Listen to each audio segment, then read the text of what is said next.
Dua kuda-kuda. Tapi sebelum kita ngomongin jurus-jurus teknis, ada dua pertanyaan dasar yang nggak boleh di skip. Please, ini jangan di skip. Kalau mau capek dulu di depan. Kalau perlu bikin matriks lengkap-lengkapnya. Apa tujuan kita membuat konten? Dan siapa audiens yang disasar? Audiens yang disasar itu, please, breakdown sampai sedetail mungkin. Usia, umur, hobi, dan lain-lain. Sampai personifikasinya. Audiens kita tuh secara demografi ini. Konkretkan dengan pertanyaan, kalau manusia, audiens kayak gitu tuh kayak siapa sih? Kalau influencer kayak siapa sih audiens kita tuh? Kalau itu seleb kayak siapa sih? Kalau itu politikus kayak siapa sih? Ini dua pertanyaan yang, kalau sesi kita banyak, ini satu sesi sendiri yang buat saya ini sesi paling penting. Membaca audiens, membaca grafik, karena ini beberapa tahap bisa diloncatin. Kalau audiensnya kita nggak tahu, kita nyoba-nyoba. Konten ini, oh ternyata nggak bagus ya. Oh konten ini ternyata yang cocok. Oh ini enggak. Tapi kalau ini tuntas, ada beberapa tahap eksperimen dan coba-coba itu bisa di jumping. Saya punya banyak matriks untuk bisa menjawab ini sebenarnya. Cuma karena waktu kita cuma sekitar 2 jam, nggak mungkin gitu kita bisa. Cuma kira-kira jawab dua tujuan ini aja. Apa tujuan kita membuat konten? Tujuan akun Instagram atau akun TikTok BKN Jawa Barat itu apa sih misalnya? Coba dijelaskan dalam 1, 2, 3, 4. Nah, kalau udah ngomongin ASN, nanti harus approval ke atas kan naik 1, 2, 3, 4. Harus kalau di swasta itu mungkin 1 minggu, di ASN jadi 2 bulan, 3 bulan gitu. Sama tuh kalau udah startup itu ada level BOD berapa kayak gitu-gitu. Tapi ini sebaiknya teman-teman jangan skip. Nomor 2 jauh lebih penting lagi. Siapa sih audiens kita?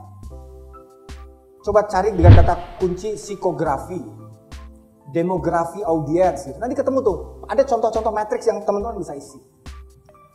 Jadi eksperimen bikin kontennya nanti sesuaikan dengan itu. Tetap harus eksperimen. Tapi nggak random gitu loh. Dan dengan tidak random, maka lebih terkontrol. Jadi margin of error-nya itu kalau pakai bahasa survei itu jauh lebih kecil. Tapi kalau ini nggak dibahas dulu, margin of error-nya bisa 10%. Kalau riset margin of error-nya 10%, berarti bukan riset. Itu namanya lempar dadu. Gitu. Hitung kancing. Lanjut. Nah, kita coba ngomongin beberapa jurus supaya nanti kita bisa diskusi. Tadi saya dititipin ada beberapa video yang bisa kita diskusikan sama-sama. Supaya bisa kita coba di waktu yang pendek ini kita bisa applying beberapa hal. Beberapa jurus. 1. Bisa dikecilin nggak? Ini terlalu lebar nih. Ini sebetulnya vertical format. Mau ngomongin itu di pojok tuh vertical format. Sebagian besar platform video berbentuk pendek dirancang agar dapat dilihat di perangkat seluler dalam format vertikal. Dulu Instagram nggak ada format vertikal, kalau teman-teman ingat. Semuanya horizontal kan? Gini semua. YouTube kayak gini. Sebetulnya short video content pemulanya itu bukan TikTok, bukan Instagram Reel, bukan YouTube Short, tapi di Twitter namanya Vine. Kalau masih ingat. Vine. Itu paling awal short video content. Formatnya begini.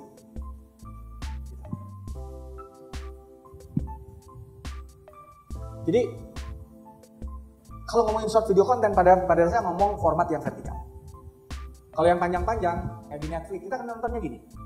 Nonton live streaming bola nontonnya gini. Semua yang panjang-panjang nontonnya begini. Tapi kalau short video content pasti begini. Jadi ini rumus dasarnya. Dan menurut saya learn from the best lah. Gak usah ngutak-ngutik lah. Ini kayak rukun iman aja dalam konten gitu. Jangan coba-coba gini, pasti down views-nya, pasti gak banyak yang nonton. Kalau dalam teknologi itu ada jurus namanya UI UX. UI UX itu kira-kira memudahkan audiens. Jadi kalau kita buka aplikasi Gojek misalnya, kalau mau pesen GoFood, ngekliknya sampai 10 kali, udah pasti kita nggak akan sampai klik 10. Gimana caranya? 1, 2, udah selesai itu tujuan. Itu namanya UI UX. Kalau kita lagi nonton video disuruh gini, itu tuh udah harusnya bisa langsung tonton, kita harus masih melakukan hal kedua. Begitu gini, dibutuhkan ruang. Kalau di MRT, ini nabrak pundak orang nggak? Buat orang sekarang itu meter, itu jadi overthinking. Ini ganggu nggak? Ini overthinking, nanti mental health gitu. Udah overthinking gitu. Ini udah dah, vertical limit. Vertical format. Learn from the best. Gak usah ngutak-ngutik gitu. Kecuali kalau mau panjang. Panjang itu buat saya di atas 1,5 menit. Definisi panjang aja udah lain lagi. Dulu 2,5 itu masih pendek. Sekarang short. 1 menit. Dulu itu short content. Sekarang bisa dianggap panjang. Short content itu sekarang 30 detik tuh bisa. Lama-lama konten itu pada dasarnya nggak ngapa-ngapain, udah 1 detik dah. Lama-lama. Dan TikTok ubah semuanya. YouTube itu disebut 1 views kalau nonton 20 detik. Awalnya ya. Kalau kita scroll, buka random beberapa video dan nggak relate satu sama lain, mesinnya YouTube nganggep itu bukan views karena itu bot. Instagram 3 detik baru disebut 1 views. Dan scroll lewat itu nggak disebut views. TikTok begitu buka dihitung 1 views, scroll lewat doang dihitung 1 views. Makanya TikTok cepat banget viewsnya. Semua orang terpesona, jadi viewsnya bagus banget nih. Kita pindah ke sana. Instagram pusing, YouTube pusing. Ubahlah algoritmanya. Kira-kira gitu rumusnya. Vertikal ini. Scroll. Kalau swipe, aduh capek. Swipe itu kan melawan ini ya, apa ya? Swipe itu kayak melawan anatomi gitu. Ya kan? Kalau scroll itu kan kayak mudah karena kita pegangnya begini kan. Kalau pegang gini tuh effort. Gini kan ada yang ngitung loh berapa energi yang dikeluarin kalau swipe dan ini. Dan memang proven, scroll lebih ringan. Jadi meriset mereka udah ada. Jadi jempol, lagi-lagi jempol. Bedanya Homo sapiens, bedanya primata dengan bukan primata kan punya jempol. Makanya kita bisa membuat teknologi. Jadi peradaban kita, karena evolusi membuat spesies itu bisa punya jempol. Dengan itu kita bisa pegang batu. Dengan itu kita bisa, dengan pegang batu kita bisa ngolah banyak hal. Sampai kemudian jadi teknologi. Tanpa jempol kita akan seperti ikan. Coba aja kita nggak ada jempol. Apa yang bisa kita lakukan? Jadi scrolling itu tahap advance evolusi spesies kita. Primata itu, manusia kan kalau menurut ilmu biologi kingdomnya adalah primata.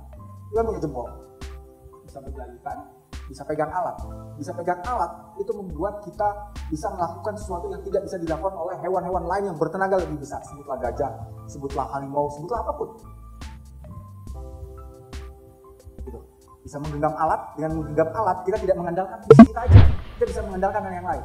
Gajah hanya mengandalkan tubuhnya, harimau hanya mengandalkan taring dan cakarnya. Karena kita punya jempol, kita bisa mengandalkan hal yang lain. Entah itu kayu, entah itu batu. Dari situlah kemudian pelan-pelan craftsmanship muncul. Kapak perimbas, batu runcing untuk menyayat. Dan karena kita bisa menyayat, kita bisa berburu binatang. Dulu kan awal-awal kita hanya makan daging itu dari sisa buruan. Karena bisa pegang, kita bisa berburu. Bisa berburu, kita bisa makan daging. Makan daging adalah tahapan 1 juta tahun setelah spesies kita muncul kan. Kita nggak cuma makan tumbuhan, sehingga gizi kita membaik. Volume otak bertambah. Gitu. Makin canggih, di jempol. Jadi scrolling itu kalau pakai bahasa Yuval Noah Harari itu udah tahapan evolusi lebih canggih lagi dari yang awalnya jempol itu bisa buat bergelayutan di pohonnya. Jadi vertical format. Udah, kalau short video content jangan main-main dengan horizontal format. Gak akan works. Lanjut, perhatikan tren. Trending topik video berdurasi pendek bergerak begitu cepat dan kreator konten terbaik selalu adaptif dan responsif terhadap perkembangan.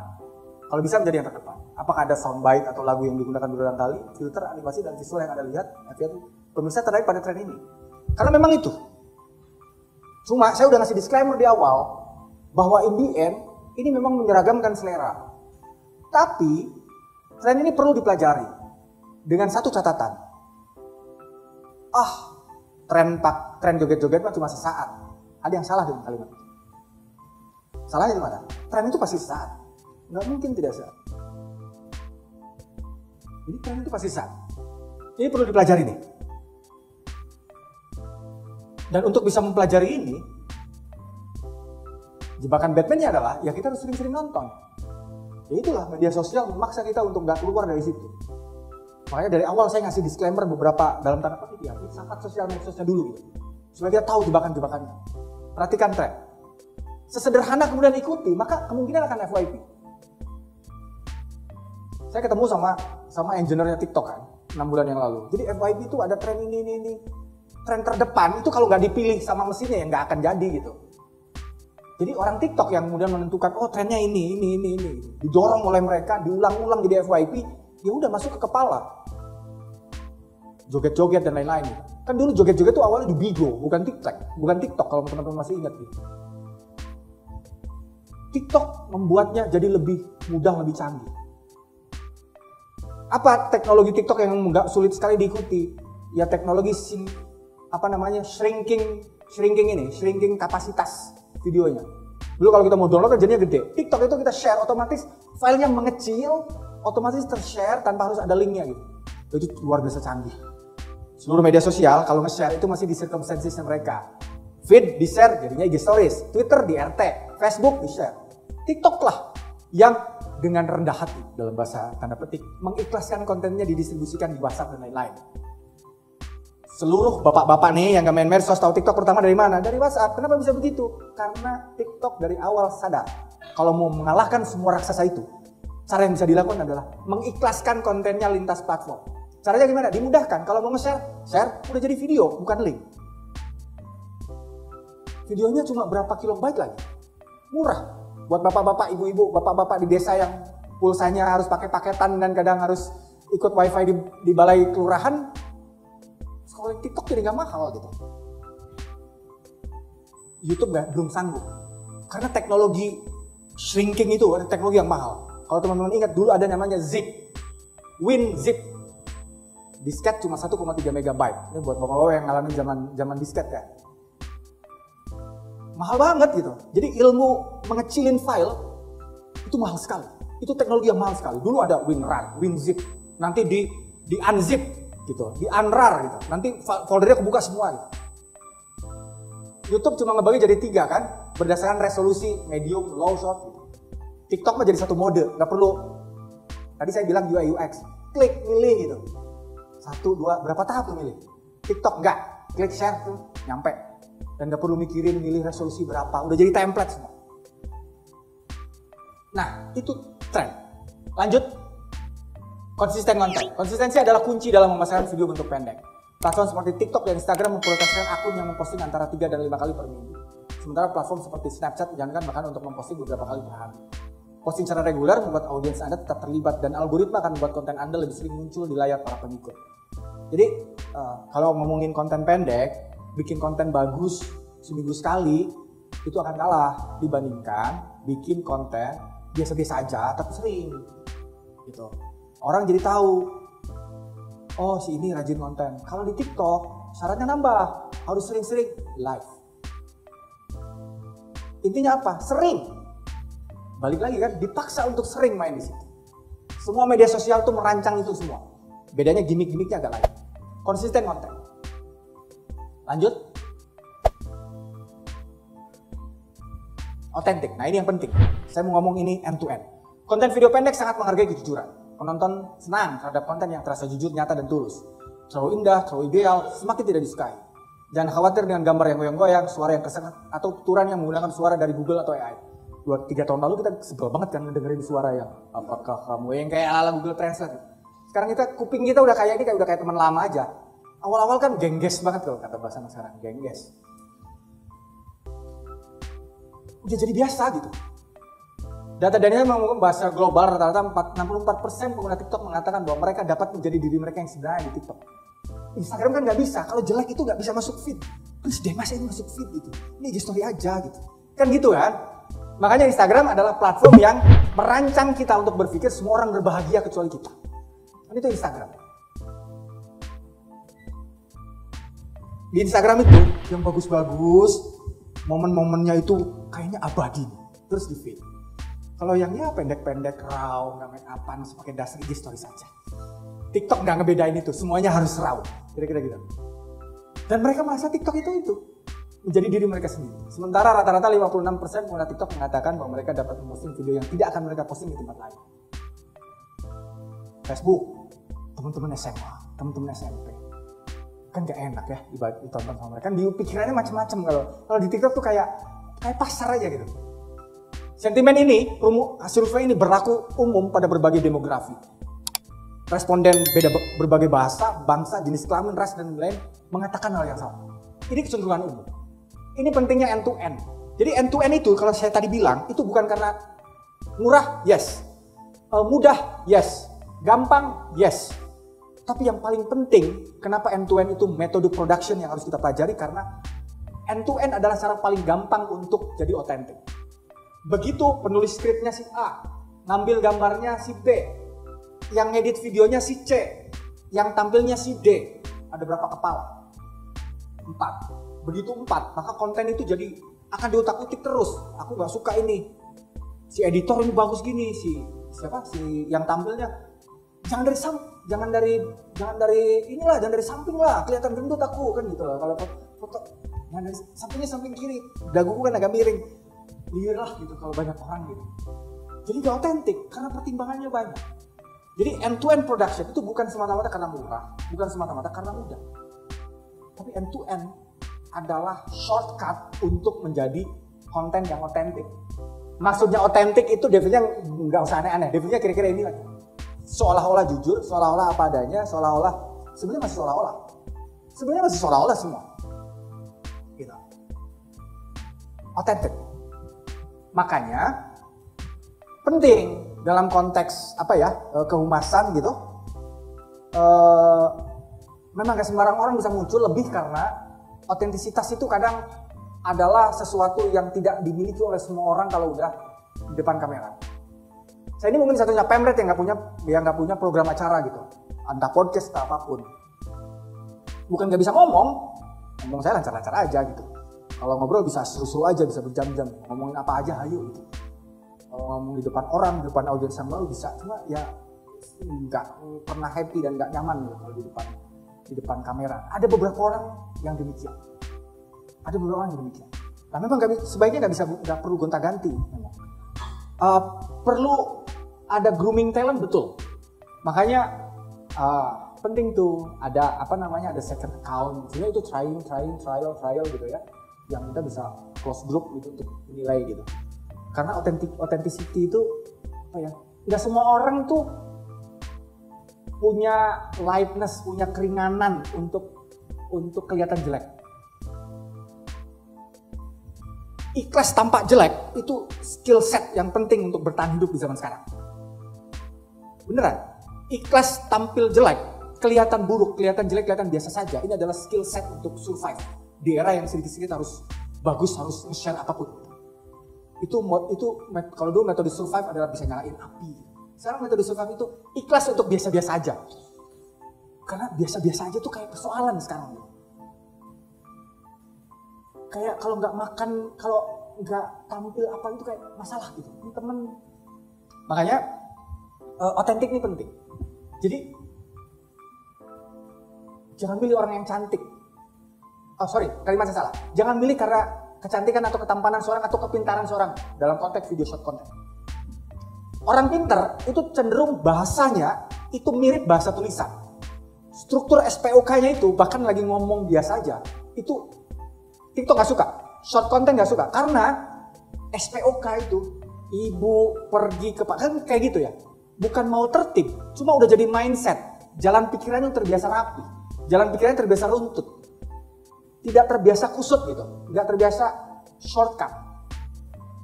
Bahasanya cenderung cantik, bukan mau so ilmiah, udah jadi mindset memang. Jadi jangan kalau ngomongin short video content, itu jangan milih karena ketampanan, kecantikan, kecerdasan, atau intelektualitasnya. Itu tidak disukai. Bahasanya kaku banget, nggak mingle kalau bahasa anak-anak, nggak casual banget sih, nggak Wallace gitu.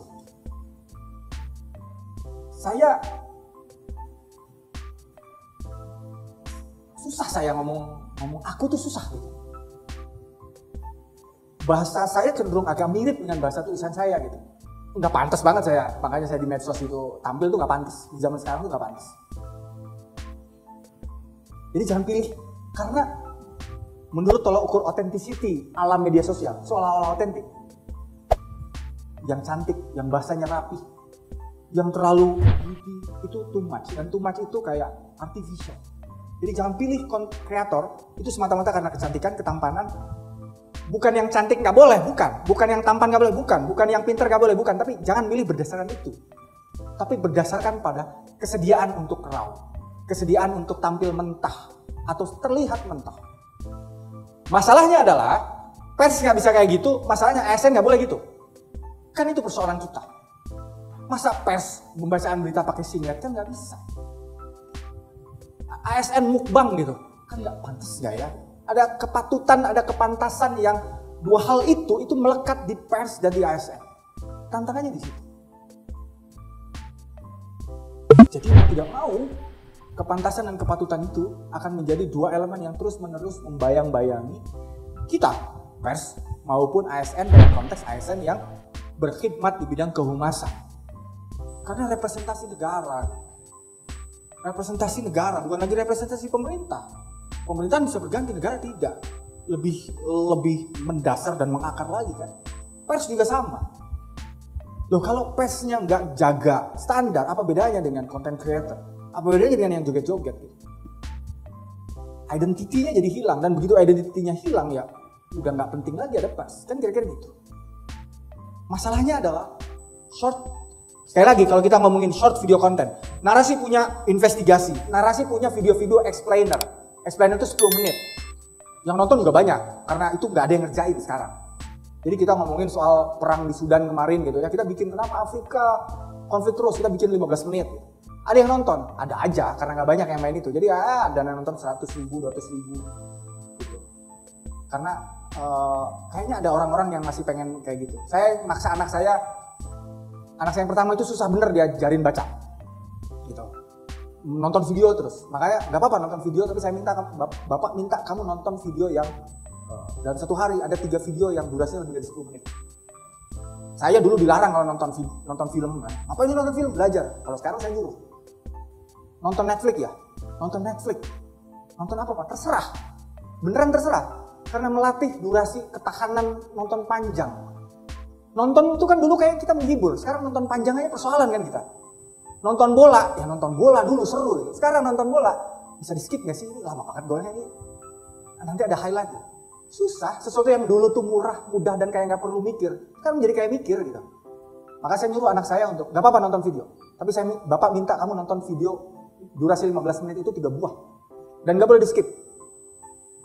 Narasi bikin kayak gitu, yang panjang-panjang. Tapi kalau ngomongin short video content, kita ngomongin ini. Sayangnya kita ngomongin ini, kalau short video content. Orang yang intelektualnya konsisten, suruh 30 detik, gak bisa dia. Ini konteksnya jadi hilang mas, kan ngomongnya kayak gitu kalau sama saya. Mas aku gak bisa gini, kenapa? Jadi konteksnya hilang, terbiasa runtut gitu loh. Persoalan buat orang yang jalan pikirannya udah rapih dan sistematis gitu. Suruh ngomong 30 menit, 30 detik sorry. Susah. Kalau kata orang Sunda teka-hatean. Kalau kata orang apa? Passion saya gak di situ pak. Kan bahasanya gitu. Orang yang biasa rapih berpikir ya, nggak bisa tiba-tiba langsung kesimpulan tuh nggak bisa. Konteksnya jadi hilang. Orang yang apa-apa harus terbiasa cantik, tiba-tiba harus live sekarang, nggak bisa. Foundationnya 5 menit sendiri gitu. Make up-nya berapa? Minimal 20 menit. Momennya udah lewat gitu kalau mau live. Makanya sekarang bisa pakai HP itu tujuannya gitu juga biar coba lihat host Oscar. Nggak kayak dulu yang serba pakai blazer dan ya karena set gitu. Kalau dulu kan siaran jam 6 ya, siaran jam 6 pagi. Itu para host itu udah datang setengah 5. Itu sangat foundationnya apanya harus perfect. Kalau 30 detik, gak bisa. Orang yang berpikir harus selalu sempurna tuh gak bisa. Authenticity, sayangnya ya, artinya ini gitu. Sekali lagi, saya kasih disclaimer, sekali lagi konteksnya short video content. Bukan yang medium atau long form content. Kalau short video content memang lanjut mudah diakses semua orang. Ini sebenarnya nggak rumus ya, cuma saya harus selipin ini. Terutama karena teman-teman ASN. ASN harus melayani semua orang kan, termasuk yang tuli, termasuk yang bisu. Ya pegawai negeri sipil kalau ada yang datang minta dibuatin KTP dia yang nggak bisa ngomong ya harus diladenin kan. Maka saya merasa perlu memasukkan slide ini. Ini merepotkan dan mahal. Tapi dan alhamdulillah pemerintah negara bisa kalau konferensi pers, polisi semua udah ada yang bahasa isyarat itu. Jadi saya nggak akan nge-skip bagian ini karena bagian dari layanannya. Nah menurut saya BKN apalagi ya penting banget untuk nggak nge-skip ini. Ini mas simpel mudah dipahami. Lanjut. Terakhir. Oh sebelum. Jangan lupa untuk mengajak penonton untuk follow, subscribe, menyalakan lonceng atau memberitahu jadwal konten berikutnya. Intinya call to action. Ini harus sering-sering nih. Kalau nonton YouTube kan jangan lupa follow itu habis 30 detik sendiri. Tapi itu call to action. Call to action itu artinya mendorong orang untuk melakukan sesuatu.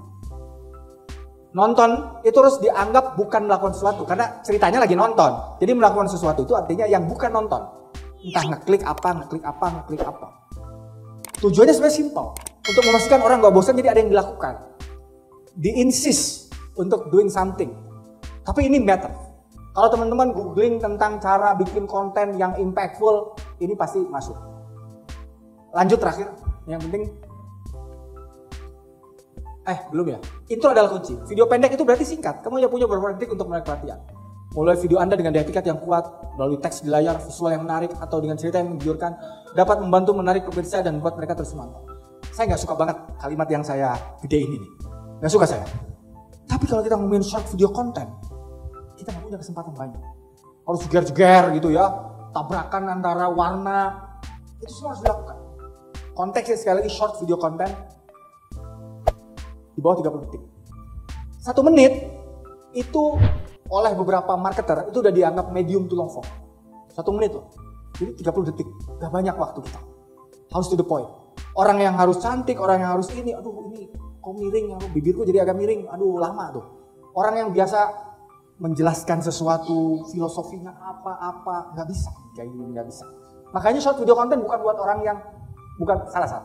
Jangan milih orang karena kepintaran, kecerdasan, ketampanan atau kecantikan untuk short video content. Tapi kemampuannya untuk, kerelaannya untuk tampil mentah, raw, salah-salah dan lain-lain. Kalau yang serba harus perfect, gone aja. Kalau untuk short video content, gak penting 30 detik. Emang kita mau merhatiin ini datanya dari mana, referensinya dari mana. Ini kira-kira kok glowing banget ya ini foundationnya, nggak akan sempet 30 detik gitu. Baik, saya selalu memberikan footage yang lain. Lanjut, ini tracking dan analisis. Jangan lupa untuk melihat bagaimana konten kita bekerja, ini penting banget. Kenapa, berapa views, berapa penambahan follower, mengapa ini banyak yang nonton dan mengapa itu tidak. Apa pola yang bisa dipelajari dari konten-konten yang ramai dan konten-konten yang sepi. Jam berapa konten paling ramai biasanya diposting, etc. dan lain-lain. Banyak banget alat-alat, teman-teman tinggal googling, social media monitoring, social media analitik, ada semua, dari mulai yang gratis sampai berbayar. Jangan sungkan mempelajari konten atau akun orang lain. Pelajari konten-konten mereka yang menarik perhatian. Apa yang bisa ditiru dari sana, apa yang bisa diikuti dan dimodifikasi. In the end, ini yang juga tidak boleh dilewatkan. Kalau konten kita viewsnya bagus, tapi tidak pernah kita analisis kenapa itu bagus, ya kita susah untuk pulang. Kalau konten jelek, nggak kita pelajari kenapa ini jelek viewsnya atau engagementnya, mungkin kita akan mengalami hal yang sama. Karena sesuatu hal yang bagus yang tidak terjelaskan, itu namanya hadiah. Kalau sesuatu yang jelek tidak bisa kita jelaskan kenapa, itu namanya musibah. Musibah sama berkah itu sama-sama nggak bisa dianalisis. Sama kayak umur dan jodoh. Dalam soal konten, kalau TikTok jadi FYP, kita harus punya penjelasannya kenapa ini FYP. Kalau Bapak Ibu atasan gitu, Pak kita 10, dalam 1 bulan ini ada 10 konten yang nonton 100.000. Sebagai supervisor kita happy. Tapi kita harus punya follow up question apa? Coba jelaskan, kenapa 10 ini bisa jadi 100.000? Kalau konten bagus tidak bisa dijelaskan, ya berarti tidak ada yang bisa dipelajari, berarti tidak bisa diduplikasi, tidak bisa diulang. Hal baik yang tidak terjelaskan adalah berkah. Ya berkah mah dikasih Tuhan, apa penjelasannya nggak ada. Konten jelek atau hal jelek yang juga tidak bisa dijelaskan kenapa itu jelek. Kalau tidak bisa dijelaskan berarti besok-besok kita bisa dapat hal yang sama. Kan cuma keledai yang terjerembab pada lubang yang sama. Supaya tidak jadi keledai kita harus pelajari kenapa kita terjerembab di situ, kenapa konten ini jelek. Kalau konten jelek tidak bisa terjelaskan, kenapa ini jelek? Yaitu musibah. Musibah sama kayak azab, nggak bisa dijelasin. Itu pentingnya tracking dan analisis. Kenapa ini bagus performanya, harus bisa dijelaskan. Kalau tidak dijelaskan, harus dianggap bukan prestasi. Ini mah TikToknya aja yang bantuin kita. Itulah gunanya tracking dan analisis. Dari situ kita ketemu pola-pola. Dari situ kita ketemu pattern. Dari situ kita tahu audiens kita sukanya apa. Tapi kalau konten bagus, kita nggak bisa analisis kenapa ini bagus, yaitu kayak lempar koin dan kebetulan sisi itu yang kita mau dan dapatnya itu. Nah, itu kanji. Kira-kira gitu sih. Sekilas apa yang bisa kita